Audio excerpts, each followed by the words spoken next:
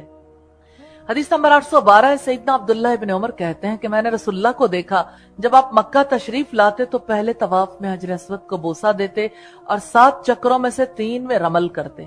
باب حج اور عمرہ دونوں میں رمل کرنا. حدیث نمبر 813 ہے. سیدنا عمر ابن خطاب کہتے ہیں کہ ہمیں رمل سے کیا مطلب تھا، بات صرف یہ تھی کہ ہم نے مشرکوں کو اپنا زور دکھایا تھا اور اب اللہ نے انہیں ہلاک کر دیا. پھر کہا کہ جس کام کو رسول اللہ نے کیا ہم نہیں چاہتے کہ اس کو ترک کر دیں. یعنی اب اگر اس کو جاری رکھا ہوا ہے، کام تو وہ ختم ہو گیا، لیکن اس وجہ سے کہ اللہ کے رسول نے حکم دیا تھا تو وہ سنت چلی آ رہی. حضرت عمر سے روایت ہے، یہ روایت ابن ماجہ کی 2952 نمبر میں بھی ملتی ہے. باب حجر اسود کو لاٹھی سے بوسہ دینا. بلکہ حدیث نمبر 814 ہے. سیدنا ابن عمر کہتے ہیں کہ میں نے ان دونوں یمانی رکنوں کا چھونا خاص سخت حالات ہوں یا نرم غرض کسی حال میں ترک نہیں کیا، جب سے کہ میں نے رسول اللہ کو انہیں چھوتے ہوئے دیکھا ہے. آپ صلی اللہ علیہ وسلم یا اسے چھوتے تھے؟ آپ صلی اللہ علیہ وسلم جیسے حجر اسود کو بوسہ دیتے تھے، اگر چھو نہیں سکتے تھے تو دور سے اشارہ کر دیتے تھے، لیکن رکن یمانی کو آپ اشارہ نہیں کرتے تھے. رکن یمانی کے بعد حجر اسود آتا ہے. جس طرف باب کعبہ ہے نا، باب کعبہ کی طرف یہ ملتزم والی جگہ ہے، اس طرف جانے سے پہلے کی جو دیوار ہے، ایک طرف حجر اسود ہے، دوسری طرف رکن یمانی ہے. باب حجر اسود کو لاٹھی سے بوسہ دینا. حدیث نمبر 815 ہے. سیدنا ابن عباس کہتے ہیں کہ نبی صلی اللہ علیہ وسلم نے حجۃ الوداع میں اپنے اونٹ پر سوار ہو کر طواف کیا اور لاٹھی سے آپ نے حجر اسود کو بوسہ دیا، یعنی حجر اسود کو لاٹھی لگا کر اسے چوم لیا. باب حجر اسود کو بوسہ دینا مسنون ہے. حدیث نمبر 816 ہے. سیدنا عبداللہ ابن عمر سے ایک شخص نے حجر اسود کو بوسہ دینے کی بابت پوچھا تو انہوں نے فرمایا میں نے رسول اللہ کو اسے چھوتے اور بوسہ دیتے ہوئے دیکھا. اس شخص نے کہا اچھا یہ بتائیے اگر ازدحام زیادہ ہو جائے، بہت رش ہو جائے، یا اگر لوگ مجھ پر غالب آ جائیں تو میں کس طرح حجر اسود کو بوسہ دوں؟ تو انہوں نے کہا اگر مگر کو یمن میں رکھو، میں نے رسول اللہ صلی اللہ علیہ وسلم کو اس کو بوسہ دیتے ہوئے اس کو چومتے ہوئے دیکھا.